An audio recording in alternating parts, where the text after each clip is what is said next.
15 seconds. Guidance is internal. 10, 9. Ignition sequence start. Space Nuts. 5, 4, 3, 2. 1, 2, 3, 4, 5, 5, 4, 3, 2, 1. Space Nuts. Astronauts report it feels good. Hello once again, and thank you for joining us on Space Nuts, the podcast about astronomy and stuff. That's what it says on our logo, so that must be what we're talking about. We've got some stuff to talk about today. We'll get to that in a moment, but firstly I must introduce my partner and all-round good guy, Professor Fred Watson, astronomer at large. Hello, Fred. Hello, Andrew. How are you doing? I'm well, and you? I'm fine, thank you. Very much appreciate my full title there. Yes, all-round good guy. It's on your business card.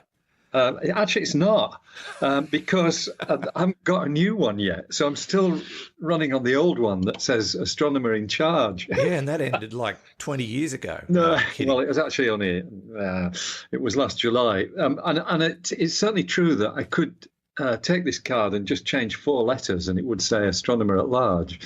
But it doesn't work because the organisation, there's 2 different organisations. So I can cross it doesn't look real classy when you cross something out on a business card, does it? No, quite so. No, especially when it's letter by letter. Yeah, well, I had some business cards made for the book and the podcast recently, and I handed some out the other day to a rather elderly group of people I was speaking to, and the squinting made me realise I probably should have done it in a larger text. Yeah, large font. But, right. You know, how much can you fit on a business card? That is the question. We were also going to answer some questions today. I'm going to start backwards. We've had a question from Carrick Bennett, and Carrick has been extremely patient, sitting by the computer, waiting since the beginning of December for us to answer this question about fast radio bursts. So, Carrick, thank you for your patience. I hope you managed to get some sleep between then and now. We are going to answer your question today. And Ron McKay has asked a question about us junking up Mars when we land things there. We'll get to that one as well. We're also going to look at the new international treaty that's just been signed for the Square Kilometer Array, which is very, very exciting news for Australia. And I've got an equation for you. H plus G equals MMW. That's Hubble plus Gaia equals the mass of the Milky Way. Do you like that one? I think that's pretty good. I'm sorry you didn't have an integral sign in it or anything like that, but it's. That's just too much for me. H plus G equals MMW. I like that. Yeah. Anyway, we'll get to that. But let's talk about this international treaty, the Square Kilometer Array. They've signed, sealed, and well, I'm guessing they're going to deliver.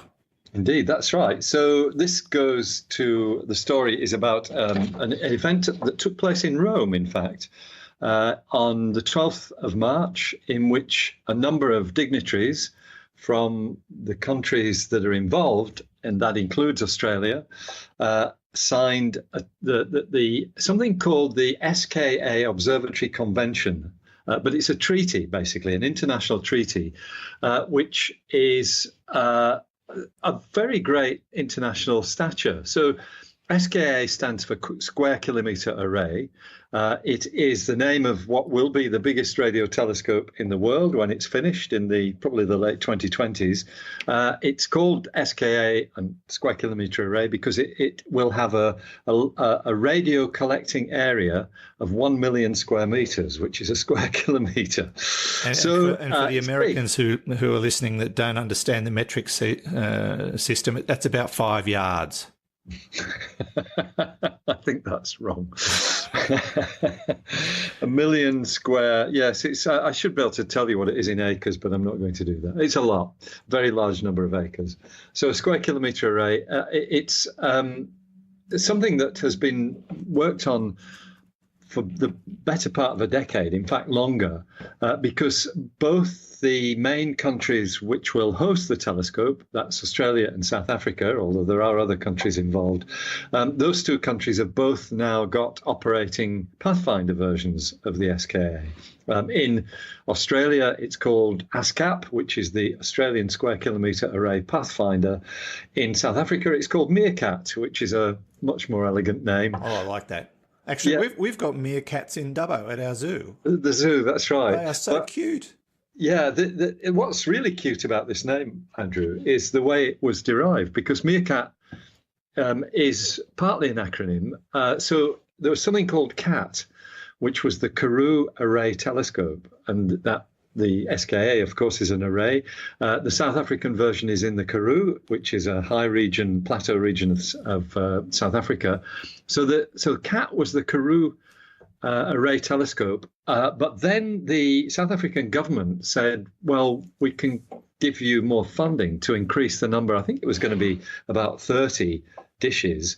And they increased it to, I think, 64, if I remember rightly, which was great. So they decided to call it Moorcat, but in Afrikaans, more is meer, so it became meerkat. And I can tell you that a square kilometre is a mere 247 acres. There you go. Thank you. So this is it should be called the 247-acre telescope, but it's called the Square Kilometer Array. But okay, so the instrument itself will be spread between Southern Africa, because it involves more than just South Africa, and Australia and New Zealand, because the nucleus of it is in Western Australia, but the antennas will spread outwards, and will actually, the most remote ones will be on New Zealand soil. So it is a project that is really going to set astronomy on fire in the next, they hope it'll last for 50 years, this project. Our bit here in Australia is very much concerned with the low frequency end of the radio spectrum. So where the South African Square Kilometer Array components will have steerable dishes, here in Australia we've got sort of fields of things that look like Christmas trees. They're antennas that just sit there, and they're actually steered electronically. It's amazing science. You don't have to point it anywhere. You just have all these rows of antennas, and there are going to be 130,000 of them altogether. Good grief, really? Yep. And you basically steer the beam around, so you can see. In fact, you can look at the whole sky at once. Is my understanding of it, but you've certainly got to select the objects of interest. So it will be the telescope in Australia is being built actually on land belonging to the Wajiri Yamadi people. They are the traditional owners of the land, and they've had a great relationship with the Square Kilometer Array personnel. I did mispronounce that, actually, because there's when you see it written, what you pronounce is slightly different. It is Wajiri Yamaji. That's the correct pronunciation. Some of the Aboriginal terminology is very hard to get your head around. We have some amazing street names in my hometown here in Dubbo, and when people ring up and say, "And you're in Wingawara," yeah, it's Winjawara. Winjawara, that's right. I know Winjawara Street well. But so the as I said, there's the Square Kilometer Array and the Indigenous people have had a great relationship in essentially dedicating this land, which has a very low population level, to the project, and that, of course, it's that population density, the very low population density, that makes Western Australia such an attractive site for a radio telescope, because there's no mobile phones, no microwave cookers, nothing that actually leaks out radiation. Yeah, not even in Perth, they're so backward. But I'm not going to go there. It does bring up the point that Perth, the capital of Western Australia, which is an absolutely beautiful city, I have some good friends there, is the most isolated city in the world. That's right. And this is 800 kilometres further away from Perth. So it is very, very isolated. But it's the radio quietness there is exquisite. That's been demonstrated a number of times by the Pathfinder and a number of other radio telescopes that have been built on this site, which, by the way, is called the Murchison Radio Astronomy Observatory. So what was this treaty signing all about? This was what committed the various countries, and it's an increasing number of countries that are joining in this project. It'll probably be something like 21 when everybody signed up. The signing in Rome, which involved actually our ambassador, the Australian ambassador in Rome, he was the person who signed the deal. It's a bit like the start of something like the European Nuclear Research Centre, which we know as CERN. And you and I talk about CERN a lot because they've got the Large Hadron Collider, which is one of the biggest pieces of scientific infrastructure in the world. The thing about this is it's the same kind of deal, and we are hosting something of the same significance, if not more so, than the Large Hadron Collider on Australian soil. It will be the largest scientific instrument ever built when it's finished, and it's what you might call mega science project, and so this signing really is a big deal for Australia. Yeah, nuts and bolts though. What are they looking for? Good question. So I was hoping you'd ask me that because that's what I was about to tell you next. Just shows how well synced we are. Oh, indeed. It only took 20 years. Yeah, it did. 20 agonizing years. Okay. The questions really are very fundamental ones. It kind of starts with the Dark Ages. You remember yourself after the Big Bang, for the first, we don't know how many million years, but for the first period of time, there were no stars shining in the universe. The Big Bang itself occurred as a big flash, which lasted for about 380,000 years. It was a long flash. But sometime after that, the universe became dark, and it was then probably a length of time measured in the order of 100 million years before the first stars switched on. So there's this dark period immediately after the Big Bang that we can't probe with normal visible light telescopes because there weren't any stars. So you've got to look at it in radio waves, because cold hydrogen, which is what was around at that time, actually emits radio radiation, and we can detect that. So that's, the first thing, investigate the Dark Ages. Then things like, how did magnetism originate in the universe? We don't know the answer to that. Questions about gravitational waves. This kind of thing will also fit into that. We've talked about gravitational waves before. These are caused by dramatic events in the universe. The Square Kilometer Array will have the wherewithal to pick up these events in the radio spectrum as well. Something we have talked about several times, fast radio bursts, or as they are correctly known, fast radio bursts. They are one of the big mysteries of modern astronomy. So, and the Square Kilometer Array is ideally suited to studying them. These are things that shine very brightly in the radio spectrum for something like three or 4 milliseconds and then disappear. And apart from a handful of repeating ones, they're never seen again. So what are they? Are they something at the end of its life that's blowing up in a cataclysm? We just don't know the answer to that. That's one of the things that will be addressed by the SKA, and is already being addressed by the Pathfinders. And finally, the ultimate question, are we alone? Because the SKA will have the sensitivity enough to pick up an airport radar. I love this statistic.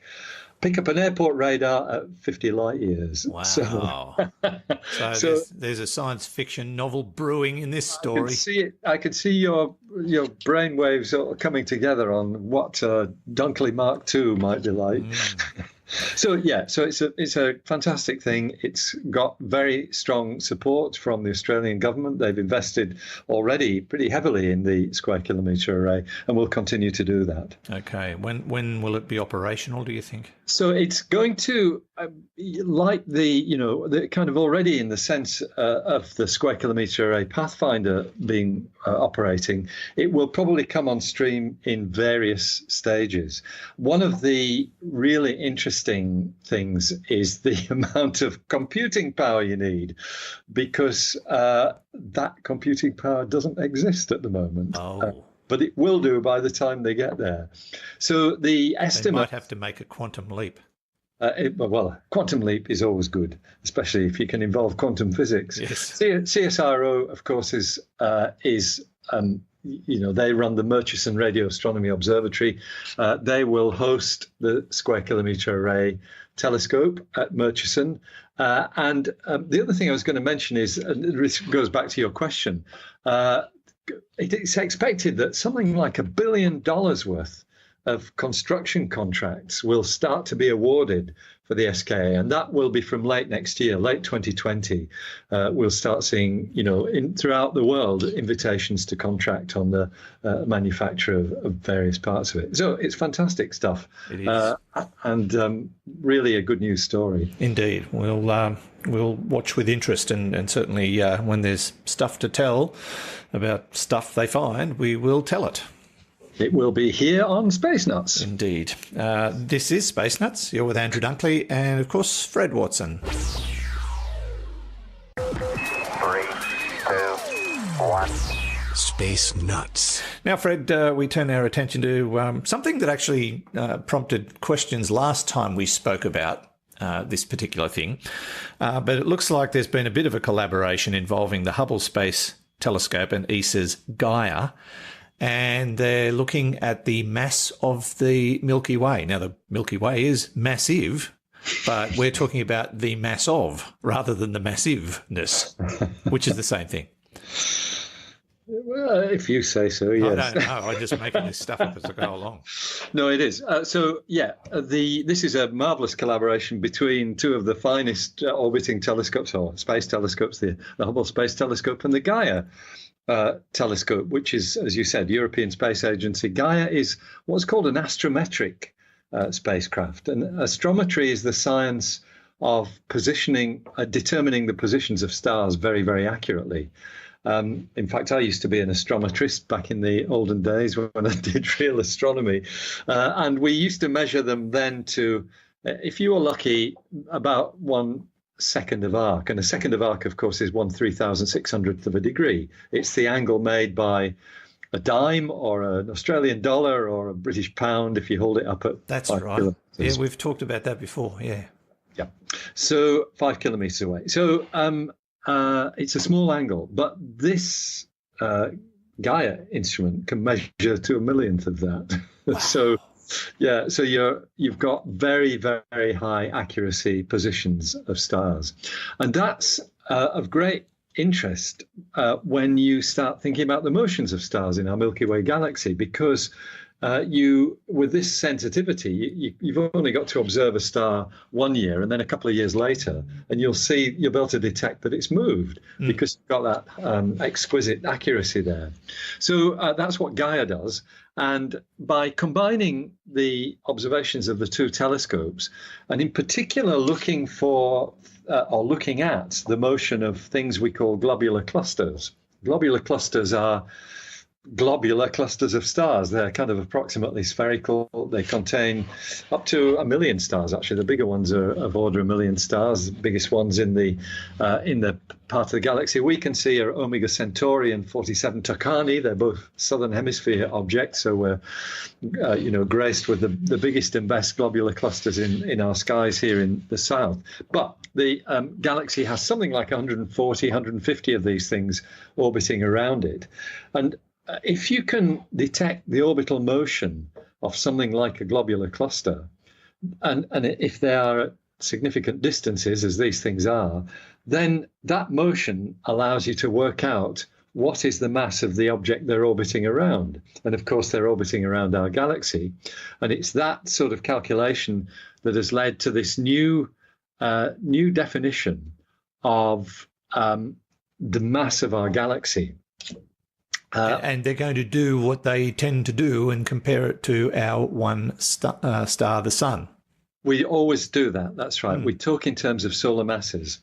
Now, I've been reading a little news item from the Australian Broadcasting Corporation online, which I found a little bit of a shock, because the person who wrote it said that the current findings are an important breakthrough for astronomers who had been relying on earlier research dating back several decades that estimated the galaxy's mass as somewhere between 500 billion and 3 trillion solar masses.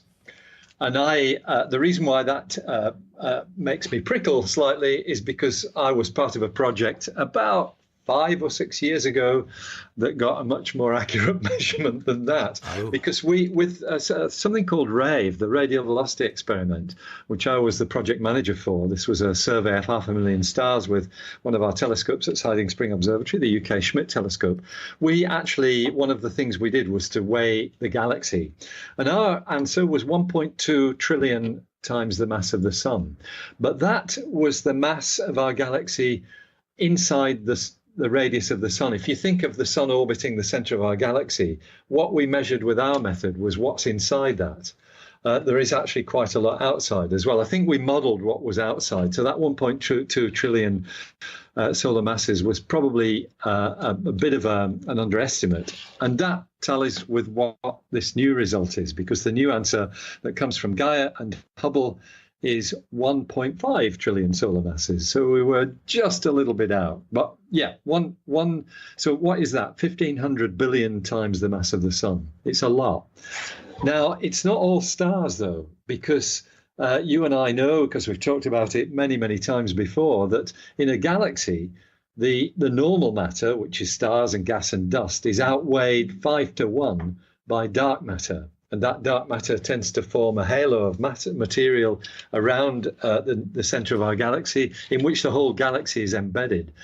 Dark matter reveals itself by its pull on objects like globular clusters and things of that sort. And so when we weigh the galaxy, we weigh everything. We include the dark matter as well. So does that mean the weight is 7.5 trillion?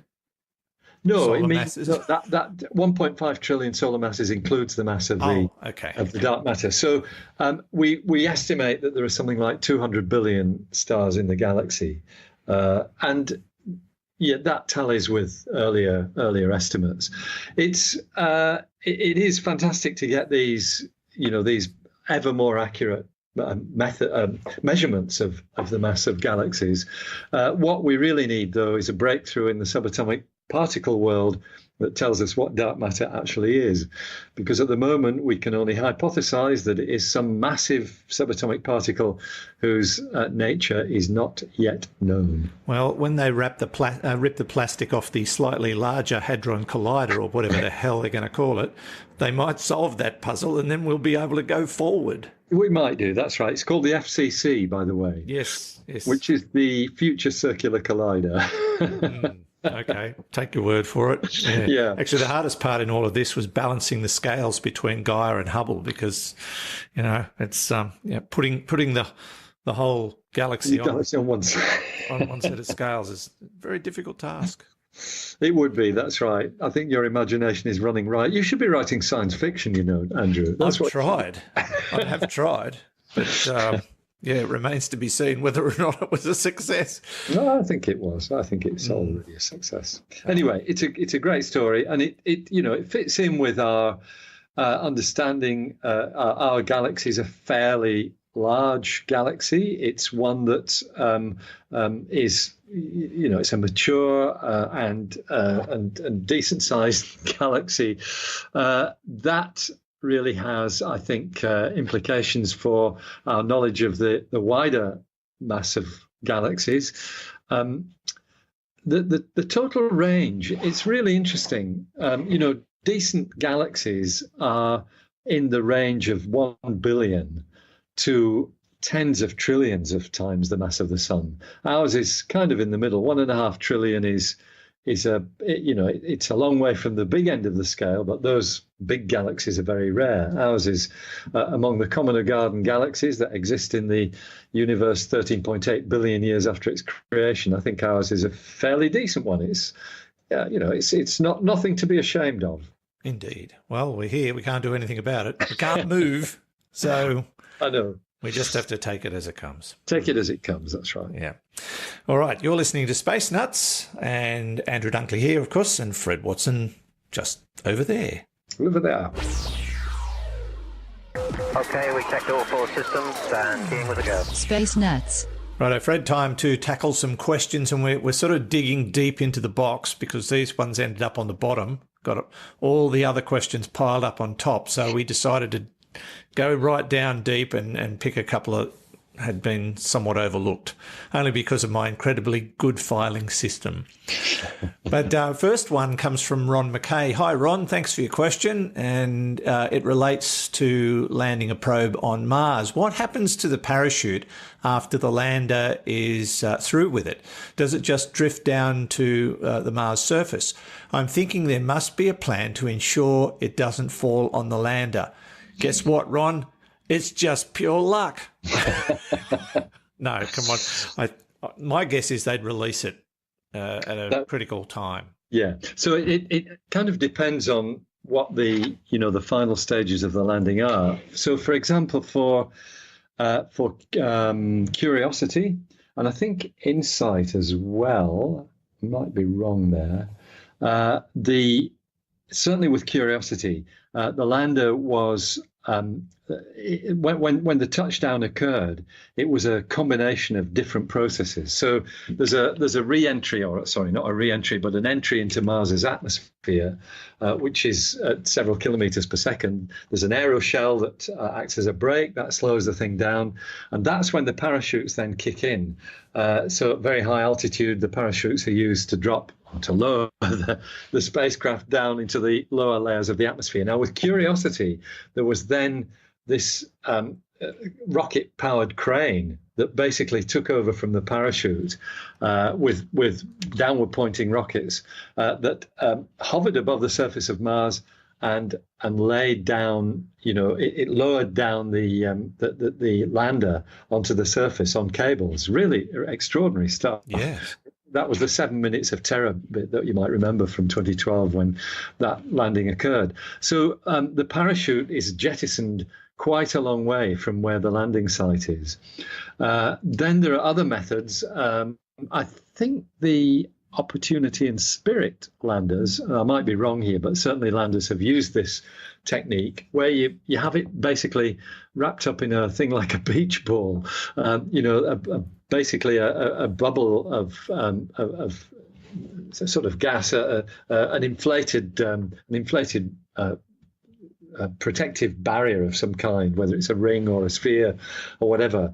So you jettison the parachute and then simply drop the thing to the surface and it bounces along. Yeah. And then when it stops, it all deflates and the thing unfolds. That's right. I think they portrayed that in one of the sci-fi movies, Mission to Mars or Red Planet, I think. I can't remember which one. But that, again, means that the parachute's jettisoned quite a long way from the landing site.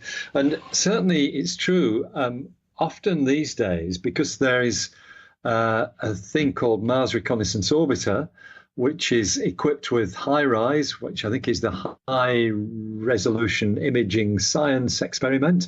HiRISE is a high-resolution camera that can look down on the surface, and it actually can see, often the site of the lander, the aeroshell that's been just jettisoned, the thing that protects from re-entry or from entry into Mars's atmosphere, and the parachute. So you might remember, is it a couple of years ago now, when Mars Reconnaissance Orbiter spotted the Beagle spacecraft that landed back in 2003. Beagle was always thought to have crashed on the surface. Yes, that was one of the, well, we called it an epic failure, but I think they've called it the successful failure since, haven't they? That's right, because, well, it's Beagle 2, actually. I should have given it its proper name. What happened was it did touch down gently on the surface as expected, but the solar panels didn't open fully, and so it never was able to charge its batteries, so there was never a signal sent back to Earth. It's a British project done on a bit of a shoestring, and that's probably why something didn't quite work properly. But when those images of Beagle 2 were sent back to Earth from HiRISE, yes, you could see the spacecraft itself and the parachute some distance away from it. It's several hundred meters away from it. In the movie The Martian, the main character goes looking for the Pathfinder probe. Oh, that's right, yes. And he finds it because he steps on the parachute. There you go. And then he follows the cables. Now, I'm pretty well sure that was creative license. I think it might have been, yeah. The parachute's jettisoned so that it doesn't actually fall on the lander. Exactly, because there's been some epic fails over the years. We've talked about it before, but I love bringing it up. The old lens cap melting to the camera on Venus. That's an absolute clanger. Wasn't the lens cap that they had a distance scale and the lens cap landed on it, and that might have been Venus yes, that's as well. right. Yes, they've had a couple of lens cap incidents over the years.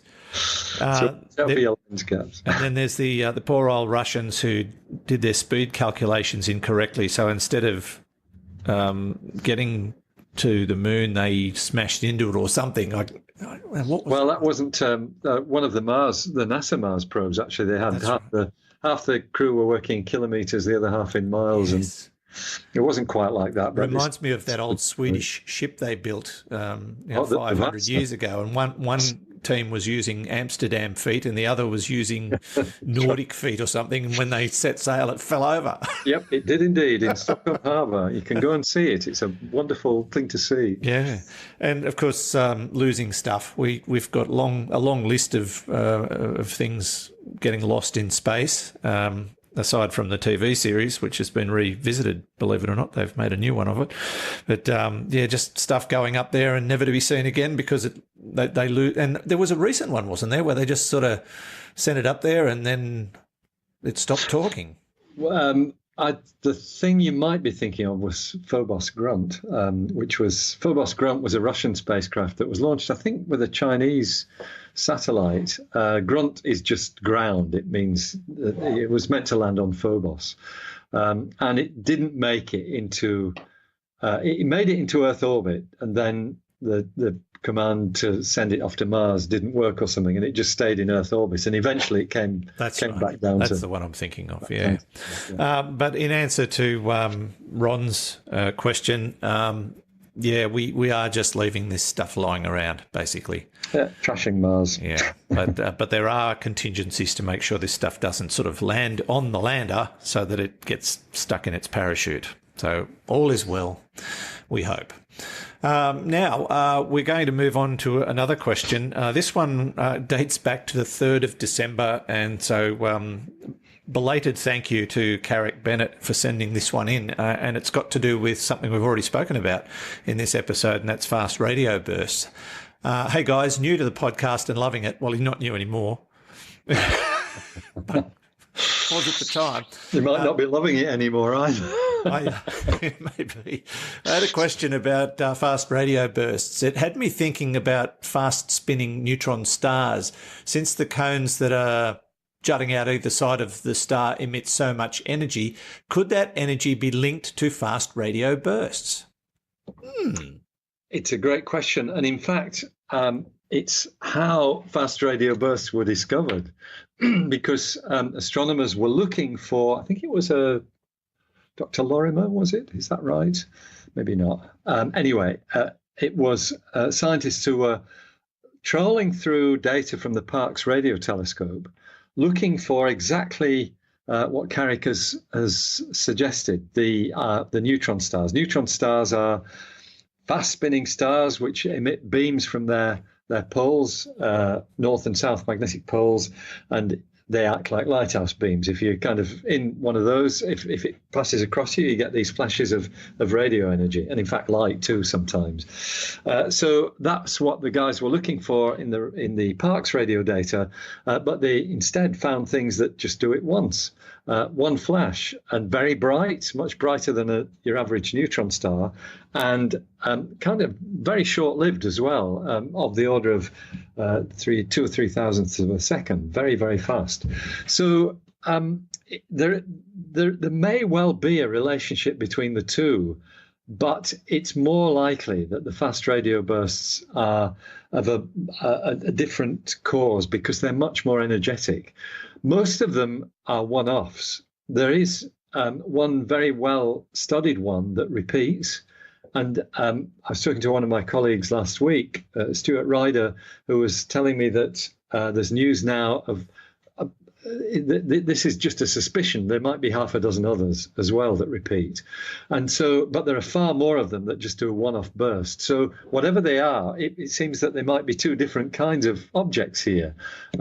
Fast radio bursts that simply might be the cataclysmic end of something, so something exploding at the end of its life.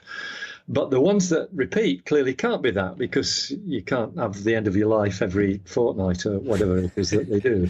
So they're probably two different classes of object here. We really are just at the start of trying to understand these, and it's a very, very fast-moving topic. I was writing about it earlier in the year, and what I wrote is now out of date. Wow. So, yeah, it's progressing on a monthly basis. So there will be more news. I think you and I'll probably be talking about fast radio bursts a number of times this year, and maybe by the end of it, we might know what they are. We may indeed. But when you break it all down, Carrick, you've waited 3.5 months to be told no. Well, it's no-ish. It's not necessarily. No-ish. I mean, there is a relationship there, because, as I said, they were looking for neutron stars when they found fast radio bursts. So Carrick's pretty close to the mark there. And Carrick, you've also realised that Fred's just too nice a guy to tell you were wrong, and I have to do all the dirty work. Good cop, bad cop, eh? No, thanks for the question. It was a really good one. Gave us a chance to explain it. And yes, there'll certainly be more to tell in regard to fast radio bursts in the coming weeks and months. And thank you to everyone who's written in. I've got all the questions that I think are due to be answered, collated and in a folder, and they're ready to go. And we're going to try and tackle 2 a week to catch up, unless we get more than 2 a week as a consequence. But we'll see how we go. I think we've only got 10 to catch up on, Fred.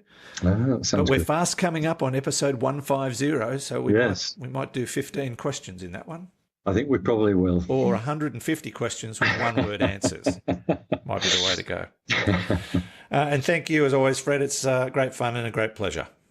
Good to talk, Andrew, and I look forward to the next one.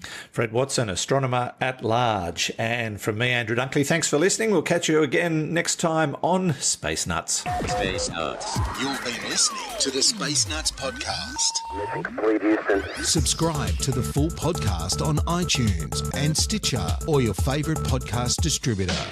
This has been another quality podcast production from Bytes.com.